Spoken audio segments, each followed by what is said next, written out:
Oi, meu nome é Gabriela, eu sou aluna do curso de Engenharia de Materiais da UFSC e eu vou apresentar o meu trabalho sobre o titânio e as suas ligas. O titânio e as suas ligas em relação a outros materiais e a outras ligas metálicas, ele é considerado relativamente, né, um material novo de engenharia e ele apresenta combinações de propriedades muito boas e com uma ampla possibilidade de aplicações. O titânio, ele é o nono elemento mais abundante da Terra e ele possui uma ótima afinidade com o oxigênio, o que faz com que a gente encontre o titânio na litosfera em maior parte na forma de óxido. E ele é um elemento litófilo, ou seja, ele é encontrado em rochas. Em relação à classificação dos materiais, o titânio ele é um material metálico não ferroso. Aqui a gente tem o titânio na tabela periódica, a posição dele na tabela periódica. E aqui são algumas propriedades do titânio. Assim como outros materiais, né, o titânio puro, ele possui essas propriedades boas já, só que de uma forma reduzida em relação às suas ligas. Então, dependendo do objetivo ou do que é proposto para o titânio, para sua liga, o que quer que faça, né, essa ligação, ela torna essas propriedades maiores. O titânio é um metal de transição, ou seja, ele é um elemento cujo átomo possui um subnível D incompleto.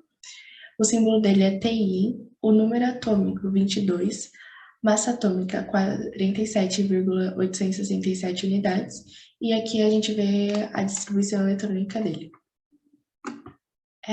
O titânio ele é um material leve, porque ele tem uma baixa densidade. A massa específica dele é de 4,5 gramas por centímetros cúbicos.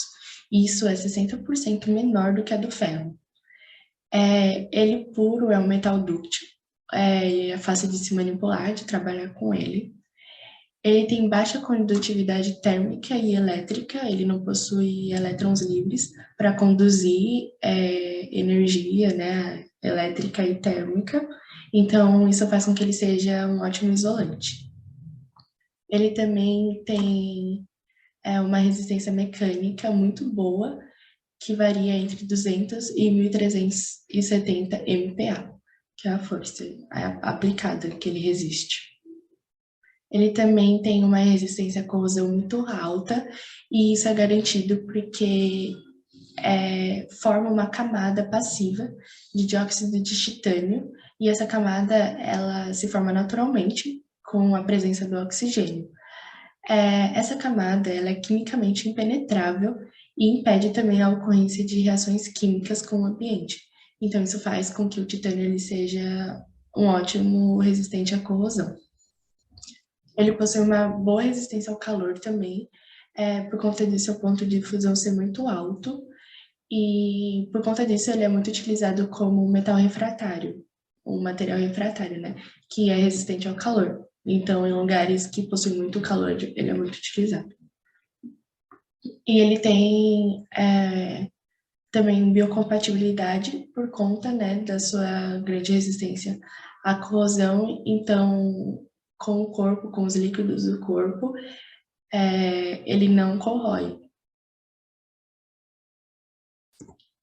Então, aqui a gente vai ter algumas tabelas em comparação das propriedades do titânio, do alumínio e do ferro.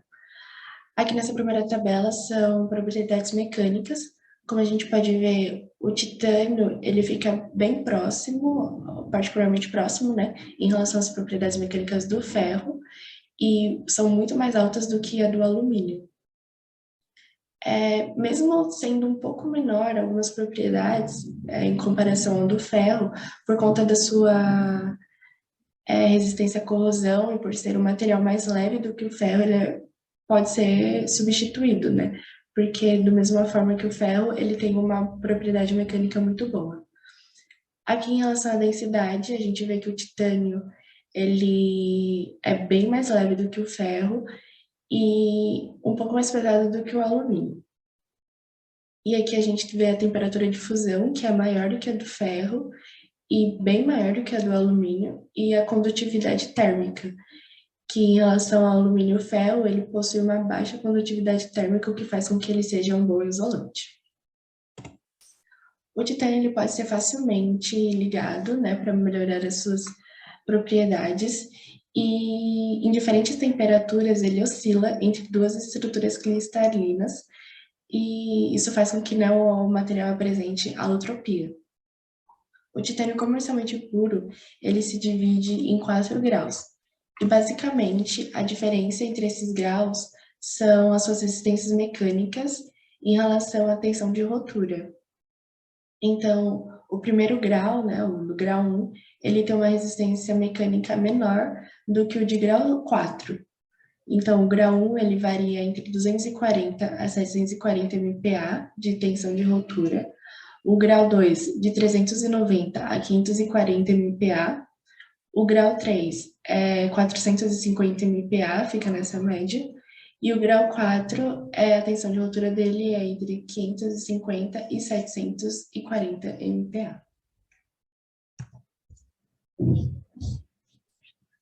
Como foi visto, então, o titânio ele é um material alotrópico, né? Então, conforme varia a temperatura, as suas estruturas cristalinas mudam.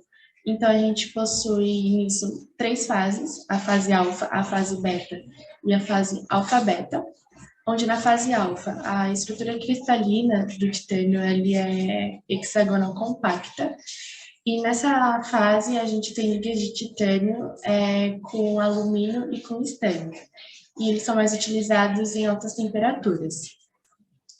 Nessa fase, então, as ligas elas têm uma resistência e tenacidade satisfatórias, mas a capacidade de forjamento ela é menor do que de outras ligas de titânio. Na fase beta, a gente tem uma estrutura cristalina cúbica de corpo centrado, e nessa fase a gente tem ligas de titânio com vanádio e molibdênio. Eles são aplicados mais em lugares que existem uma uniformidade das propriedades de tração na superfície e no centro do material, como componentes de alta resistência das fuselagens de avião. E elas possuem características de boa forjabilidade e tenacidade à fratura elevada. Na fase alfa-beta, a gente tem um tipo de liga de titânio que é bastante conformável e além de ter uma resistência melhorada por tratamentos técnicos.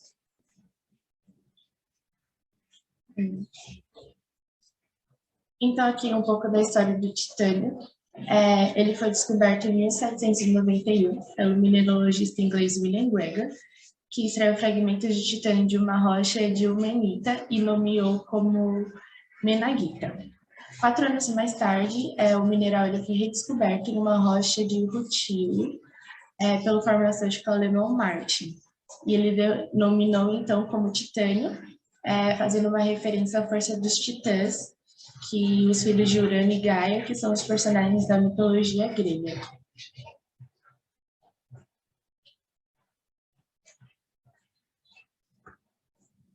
Aqui agora a gente tem alguns dados. Então, como a gente já viu, o titânio ele é o elemento mais abundante da Terra. 97,9% das rochas ígneas possuem fragmentos de titânio. E os países com as maiores reservas são a Austrália, África do Sul, Canadá, Noruega e Ucrânia.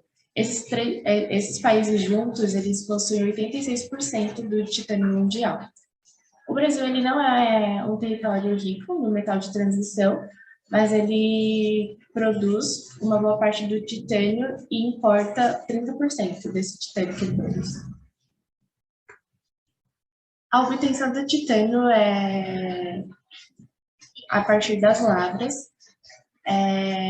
são lavrados, né, pelo método de céu aberto para a obtenção dele, onde o minério ele é desmontado através de explosivos e ele é transportado por caminhões. No processo de concentração desses minérios, o titânio, né, ele depende do tipo de rocha, se ele é ilmenita ou rutílio. A origem geológica e tem uma influência, né, na galvanometria, que é a dimensão das partículas, se essas partículas vão ser maiores ou menores. e na composição mineralógica da ganga, que é a composição dos minérios juntos com o titânio, que eles não têm um valor comercial. E o processo de separação, né, desses minérios que não têm esse valor do titânio podem ser feitos através da britagem, da moagem, da flotação, métodos gravíticos, que são usados a força da gravidade, magnéticos, e todos esses processos, né, então, eles promovem a liberação da matéria-prima desejada, ou seja, só do titânio.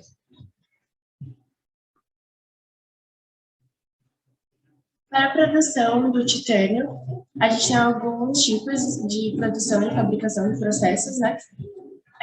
Um deles é os pigmentos de dióxido de titânio. Nesses pigmentos, então, o dióxido de titânio ele é transformado em tetracloreto de titânio. E a gente tem dois tipos, que são os de pigmentos por sulfatação e os de pigmentos por cloretação. No de sulfatação, esse processo ele foi o primeiro a ser usado em uma escala comercial, e ele consiste na reação da ilmenita com o ácido sulfúrico quente, que resulta na formação dos sulfatos de titânio, ferroso e férrico. O sulfato ferroso ele é removido após o resfriamento por centrifugação. Em seguida, a solução ácida dos sulfatos de titânio ela é hidrolisada com a soda cáustica, formando o hidróxido de titânio, que ele é precipitado por hidrólise e filtrado e calcionado.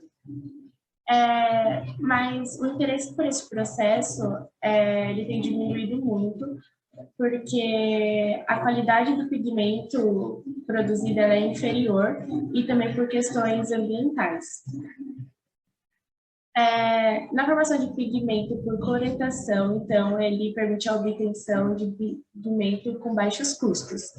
E esse pigmento ele é obtido por meio de uma reação de rutilo com gás de cloro quente, produzindo tetracloreto de titânio. Que esse tetracloreto de titânio então, ele é oxidado com ar oxigênio para formar o dióxido de titânio. E, em seguida, o produto ele é calcionado para a remoção dos cloretos residuais.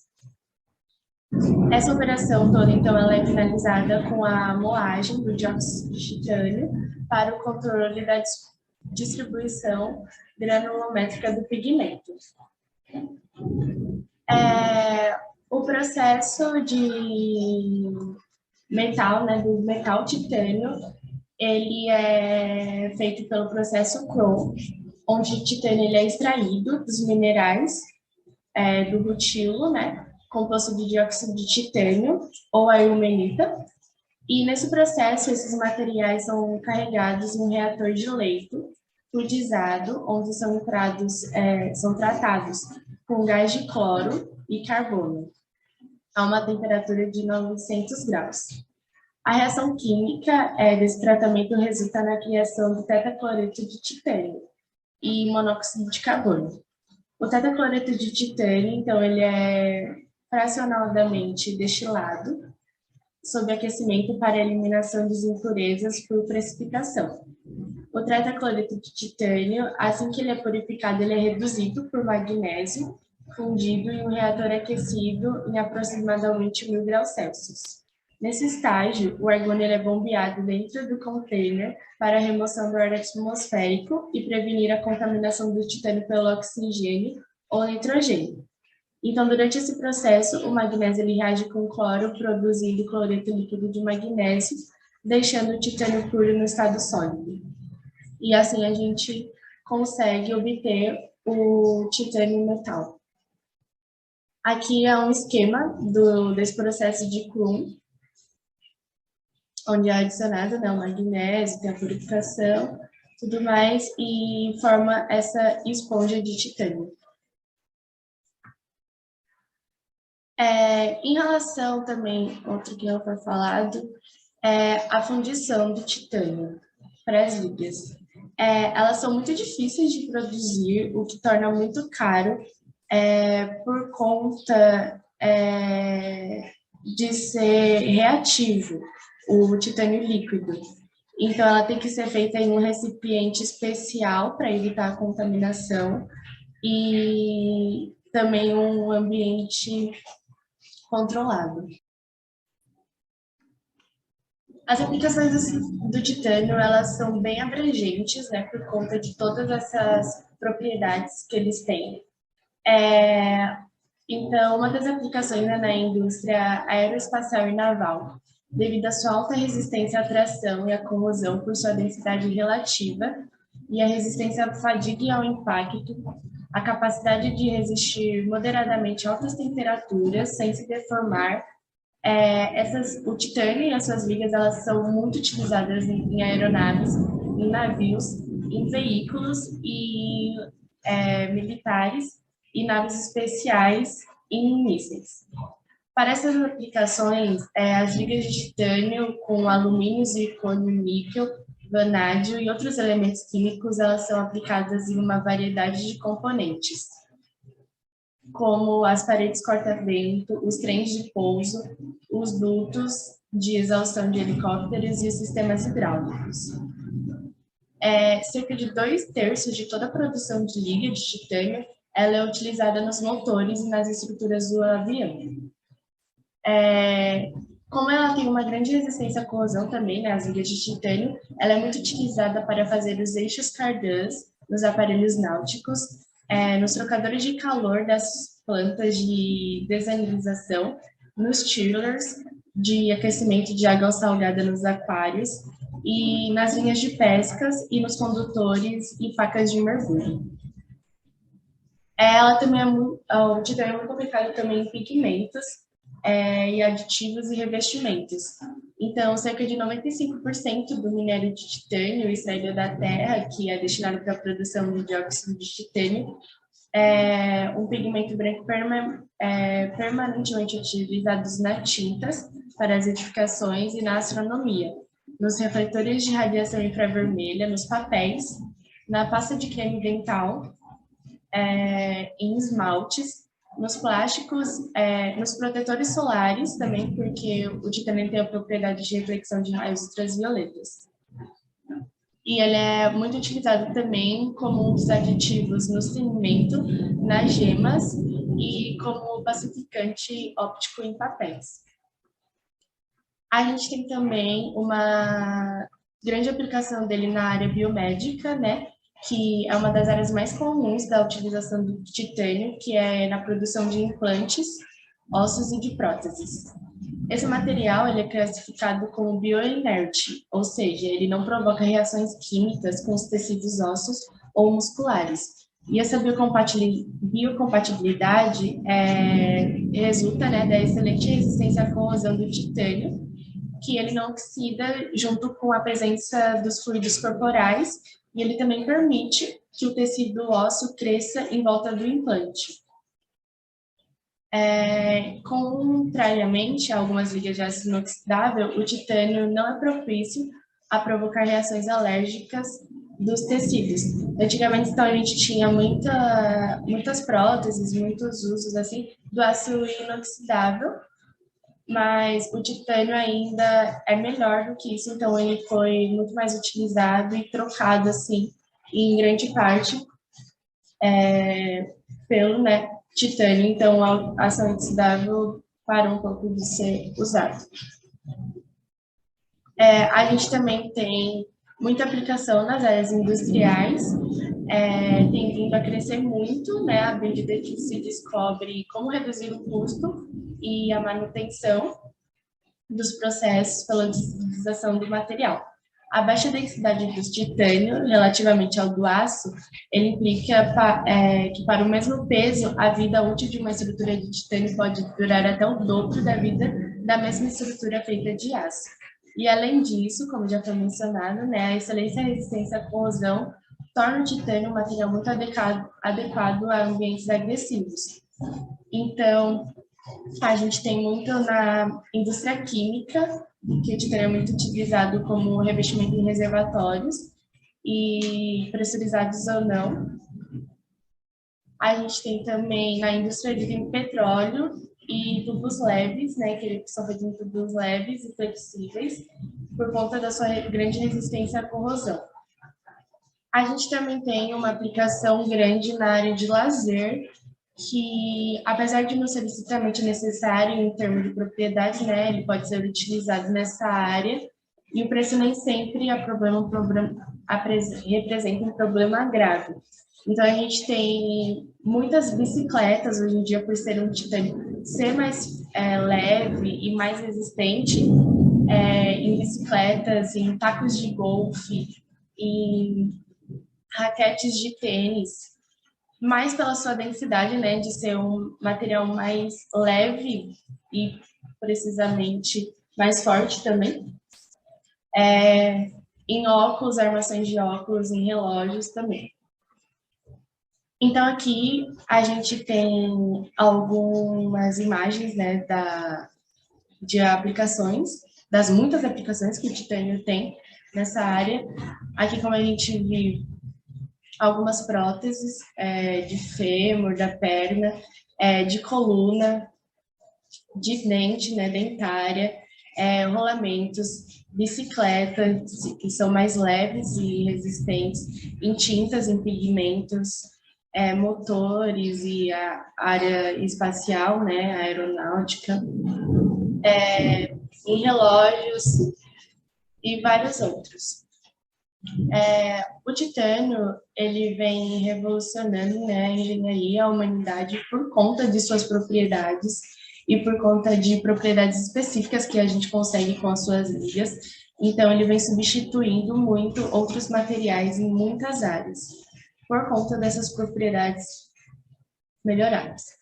O titânio no futuro também, ele vai ser um material muito utilizado, e já estão fazendo buscas e muitas pesquisas para tentar diminuir o custo, né, da fundição desse material, por conta de ser um material reativo, e ele possui muitas aplicações, então é uma área de estudo muito ampla e muito grande. E aqui está o meu trabalho. Muito obrigada por quem assistiu. É isso.